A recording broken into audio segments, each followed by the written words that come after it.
मित्रांनो, ही जी पिक्चर आहे मी बघितल्यानंतर आतापर्यंतच्या मी जेवढाही पिक्चर्स बघितले असतील त्या पिक्चर्स मध्ये हा एक पिक्चर विद्यार्थ्यांसाठी तयार केला गेला. खास करून विद्यार्थ्यांच्या भावना काय असतात त्या ह्या पिक्चर मधून दाखवल्या गेल्या आहेत.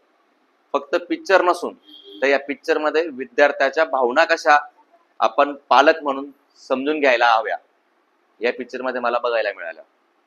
आणि आवश्यकच पालकाचं मन कसं सांभाळायचंय.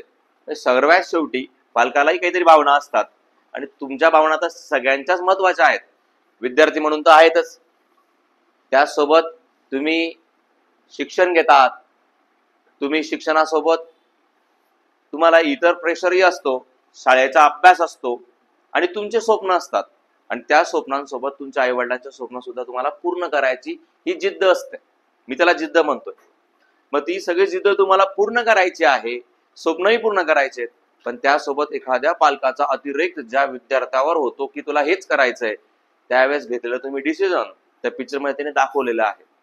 आणि त्या पिक्चर मध्ये ज्यावेळेस तो विद्यार्थी डिसिजन घेतोय आणि त्याच वेळेस पालकही त्या ठिकाणी पोहोचतात आणि त्यावेळेस पालकाचं आणि त्या विद्यार्थ्याचं दोघांचं कम्युनिकेशन ज्यावेळेस त्या पिक्चर मध्ये मी बघितलं, त्या अक्षरशः अंगावर काटे आले.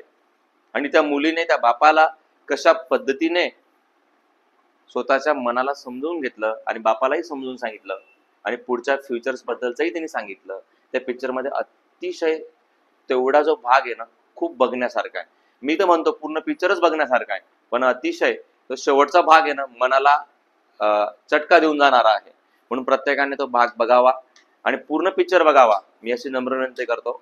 आणि पिक्चरचं तुम्हाला नाव दिसत असेल समोरच, काय वाचा नाव?